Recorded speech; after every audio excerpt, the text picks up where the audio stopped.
नूतन विचार विभाग प्रथम श्रेणी अदालत को स्थापन नहीं ओडिशा उच्च न्यायालय मुख्य विचारपति को अंचलवासी कृतज्ञता ज्ञापन।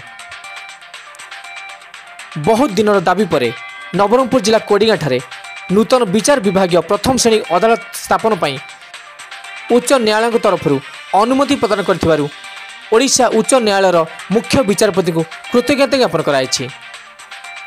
प्राय 32 गोटी पंचायतर जनसाधारण अदालत संबंधी कार्य नवरंगपुर उपर निर्भर करते।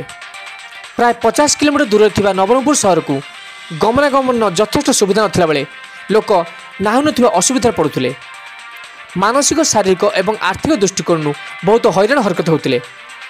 लोकंकर एही समस्या को नहीं कोडिगाँ ठारे एक नूतन विचार विभाग प्रथम श्रेणी अदालत स्थापन पर दाबी हो आसुला, जहां हृदयंगम करी ओडिशा उच्च न्यायालय चिट्ठी नंबर 7354 कोडिगाँ ठारे एक नूतन विचार विभाग प्रथम श्रेणी अदालत पर विज्ञप्ति प्रकाश पाइथिला, जहां नहीं अंचलवासी खुशी लहरी खेल जाइए। कोसा गुमड़ारू कृष्णजन रिपोर्ट सत्य संवाद।